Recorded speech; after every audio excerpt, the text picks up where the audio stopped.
हाय दोस्तों, आराध्या क्लासेस हर नई में आपका स्वागत है। आज हम दो प्रकार के छोटे छोटे प्रश्नों को देखेंगे।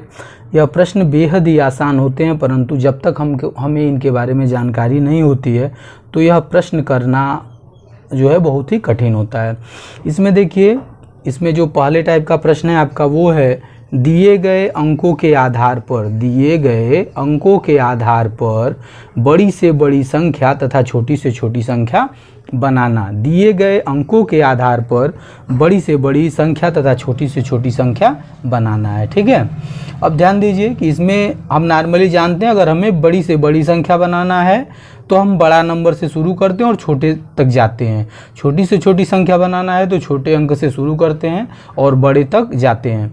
तो अगर यहाँ 4 है, 5 है, 3, 7 और 6 है, इससे आपको बड़ी से बड़ी संख्या बनाना है तो आप क्या बनाएंगे? 7, 6, 5, 4 और 3 यानी 76,543 आपकी बड़ी से बड़ी संख्या हो जाएगी। और इसे आप छोटी से छोटी संख्या बनाना चाहेंगे तो सबसे पहले आपका आ जाएगा 3, 4, 5, 6, 7 यानी 34,567। ठीक है, ये आपका बेहद ही ईजी प्रश्न होता है, इसे आपने कर लिया। लेकिन जब दिए गए अंकों में जीरो इंक्लूड होता है, तभी हमारा जो है प्रश्न का उत्तर जो है गलत होता है। और इसी को आप ध्यान से देखेंगे और यही जीरो ही आपको डिस्टर्ब करता है, अन्यथा इस प्रश्न में ज़्यादा कुछ है नहीं। तो अब आपको यहाँ क्या बनाना है? बड़ी से बड़ी संख्या बनाना है। तो ध्यान दीजिए, जब हमारा किसी अंक के लिए जीरो हो, ठीक है, जैसे कि मान लीजिए 70 है, ठीक है, तो अब इससे अगर आप बड़ी से बड़ी संख्या बना रहे हैं, तो 70 हो जाएगा। लेकिन छोटी से छोटी संख्या बनाएंगे तो 07। तो चूंकि इसमें 70 में कितने अंक हैं? 2 अंक है, और इसमें 07 का मतलब क्या होगा? 7 यानी एक ही अंक है। ठीक है, इसीलिए यहाँ जीरो का यहाँ कोई महत्व नहीं निकलेगा। ठीक उसी तरह से जब हम इस अंकों को लेकर के बड़ी से बड़ी संख्या बनाएंगे तो यहाँ आपका आ जाएगा 9, 7, 6, 5 और ये 0। लेकिन जब भी हम कभी छोटी से छोटी संख्या बनाते हैं तो जीरो को हमेशा जो है सेकंड पोजीशन देते हैं।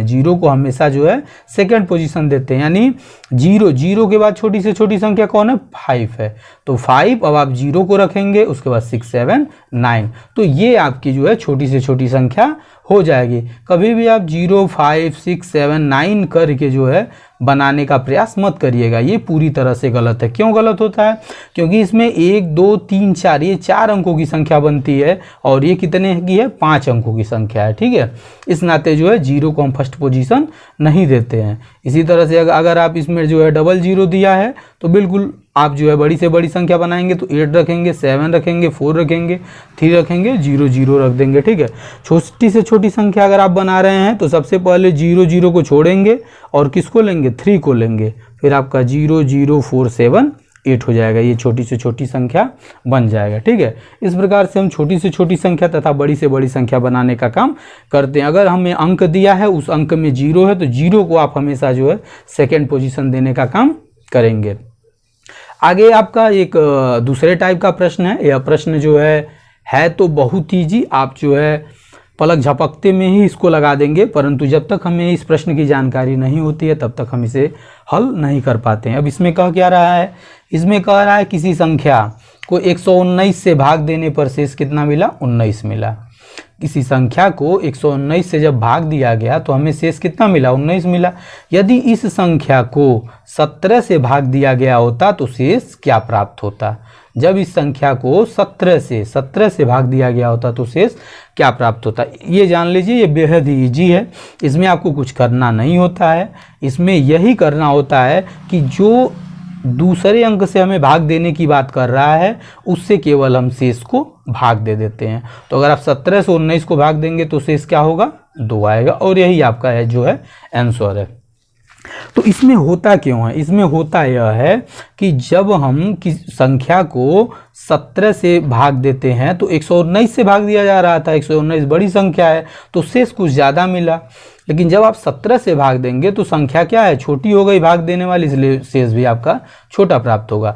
और जो है ये जो बाद में हमें जिस संख्या से भाग देना होता है, यह पहले भाग देने वाली संख्या को पूरी तरह से क्या करता है, डिवाइड कर देता है। ठीक है, उसी तरह से यहाँ एक प्रश्न है, किसी संख्या को 39 से भाग देने पर शेष 29 मिला। 39 से भाग देने पर शेष क्या मिला, 29 मिला। यदि इस संख्या को 13 से भाग दिया गया होता तो शेष क्या प्राप्त होता। तो यहाँ देखिए 13 तिया 39 कट जा रहा है, तो आपको कुछ करना नहीं है, आपको जो बाद में भाग देने वाली संख्या है उसको शेष को केवल भाग दे दीजिए।